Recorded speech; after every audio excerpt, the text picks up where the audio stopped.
Good day, ladies and gents. Before I ended up sticking to other popular games in recent years, I unearthed a particular card game that really captured my childhood back in the day, and it's called Yu-Gi-Oh! However, as years went on, the game became too complex for me to even bother, with new cards, updated rules, and more complicating game mechanics being introduced throughout the game's life cycle. Nevertheless, Konami did the unthinkable and created a new format that will help newer players enjoy the game while also giving a layer of depth for older players, myself included, to make them enjoy playing the game again. This is Yu-Gi-Oh! Duel Links, where duelists from all over the world are welcome to the wonderful world of speed duels. Developed by Konami, a company who has since become notorious due to their questionable marketing decisions over the last few years, Duel Links is a card battler that is based on the Yu-Gi-Oh! Trading card game franchise that introduces a new gameplay format exclusively to the game, being speed duels.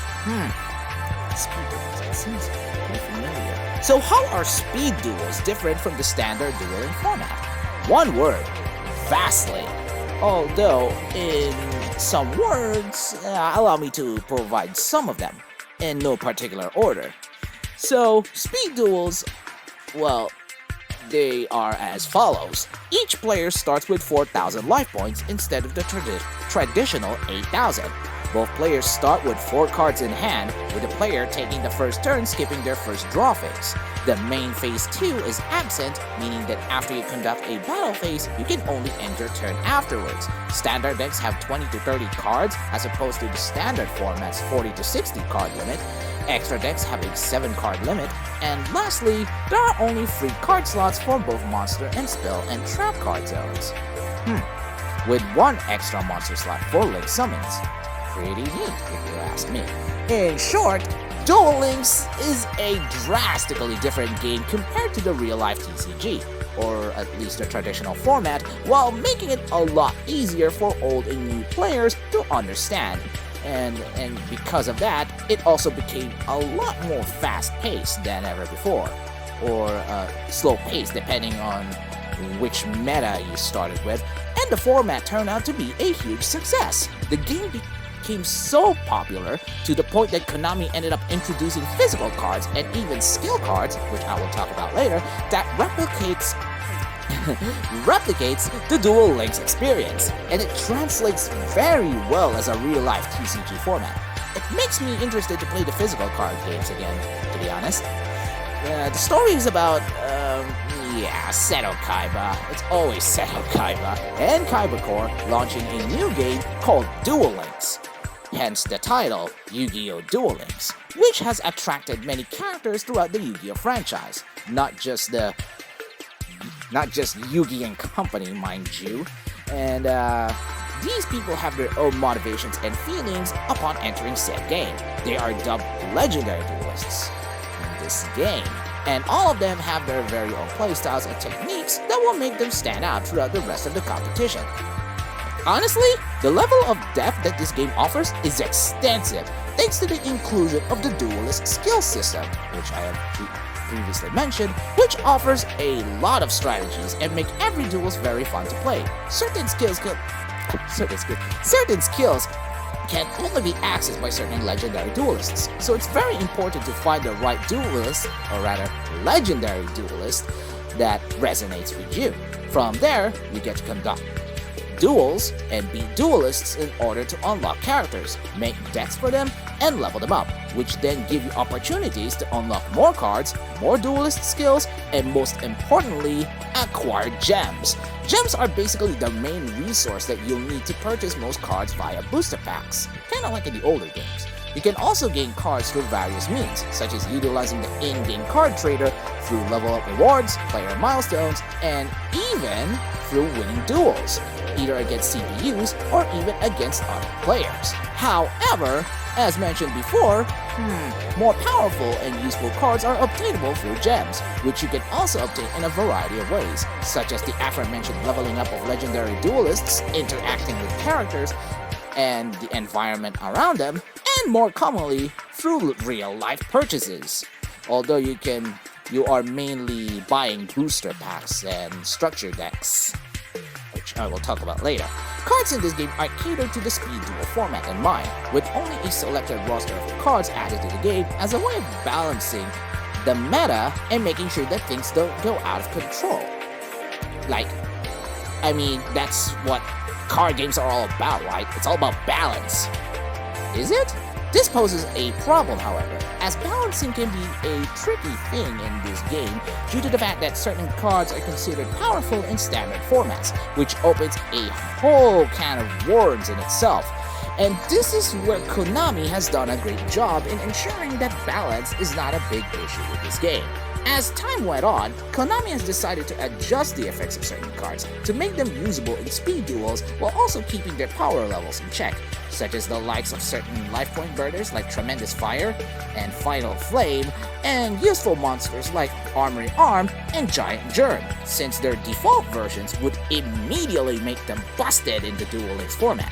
Thankfully, a ban list has also been introduced in this game to make sure certain cards and archetypes are being kept in line and to make the meta fresh and organic. Adjustments are being made as time goes on and to ensure older cards remain relevant in the game's lifecycle as newer cards are introduced. Speaking of which, what makes this game interesting is the fact that, unlike in some card games, all cards in the game, outside of those subjected in the Forbidden and limited card list, are considered legal and they don't go out of rotation, unlike in other card games like Tekken and Shadowverse. And when I say legal, I mean basically you can add them in free copies, which is nice. That means you can go all out in creating a deck using the resources available to you, regardless of the present card expansions. Well, available to you. Have trouble getting the card you need and creating the decks you want? Worry not, this game has a lot of useful tools that can allow you to sort out which cards you want for your deck. In fact, this game has a very nice sorting system, which allows you to search the right ones you want, or rather, get the cards you want and searching for the right ones, or just clearing out those that are considered out of place for your ongoing strategy building. This game also presents you with useful structure decks that you can purchase to get useful cards while helping you understand specific archetypes for each deck, which is useful if you are focusing on a specific playstyle or if you want to discover the right archetype for you. While this is a great concept, this also presents one of Duel Links' greatest flaws, let alone the TCG itself, in my opinion. And that is the card game's lack of creative freedom, especially when it comes to competitive play. If you want to stay on top, you gotta net deck your way to victory, meaning that you had to find the essential cards that will surely give you a higher chance of winning. And for those who don't know, net decking is a card game terminology which is considered to be the art of copying a top-ranking deck, especially those that have been used in high-rank play and have a consistent win rate. While it has its benefits, it is highly frowned upon by many players of the game, and I myself am guilty of it, to be honest. We are all competitive creatures, and it's natural for us to take advantage with whatever tools that is available to us. Not gonna lie here, but that's the truth. And that's also present in MOBAs, actually. In any game that contains any form of PvP. Also, this is also one of those card games that really encourages studying card synergy than anything, as this can make a huge difference between reaching the top and falling down to the dueling gutter, which for someone like me can be disheartening. For example, if you want to succeed with using a legendary duelist like Crow Hogan, you must create a deck consisting of his signature archetype, the Black Wings, and you need to build a deck focusing on that and that alone. Or if you're leaning to someone like Alexis Rhodes, then you gotta step up your ritual summoning game, since most of her cards really rely on the gimmick to win. Nevertheless, it's never bad to net deck as, like I said, really presents new opportunities for deck building. But it's really more fun to win using a deck of your own design, dubbed an original deck, something that other card games like Tekken really shines at doing. Or maybe I'm just too lazy to build decks. Perhaps that's one of the main reasons why. Also, remember when I said about some structure decks being available for purchase? There are also some EX structure decks that offers even more powerful cards that you can use. But, well, let's just say investing on them can become super expensive.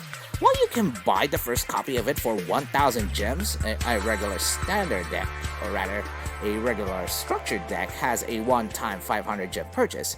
You will be needing to spend real-life cash if you want to have at least 3 copies of those crucial cards, which brings out the pay-to-win aspect of this game, which in turn can be painful for those who wanted to take part in the competitive scene while lacking funds to get those needed cards. I am not against the idea of buying them since I got some of them myself, but it really creates a massive disparity between those who pay and those who do not, and for someone on a budget, that is a big problem. Thankfully, some of the useful cards that have been used for the longest time can be obtained by just playing the game normally, including a spell card known as Enemy Controller, which became so popular that it ended up forcing players to play only one copy of it.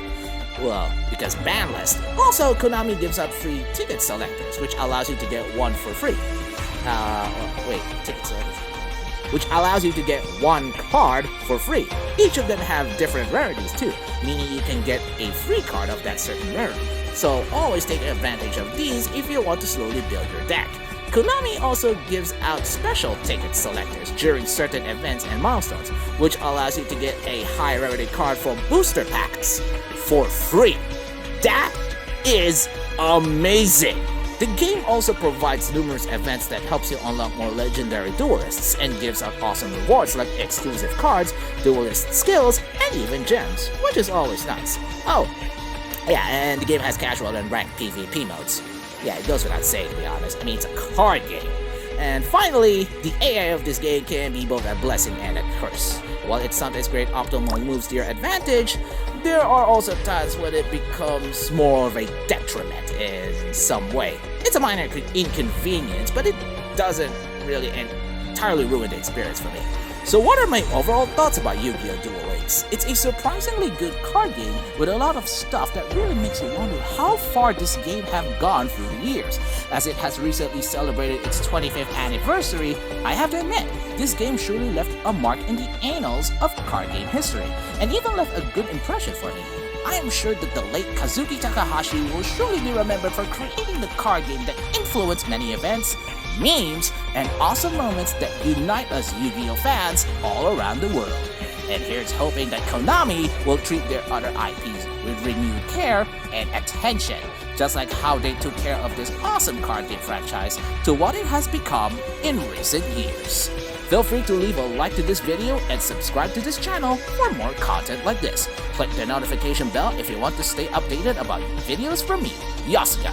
See you ladies and gents next time. Bye!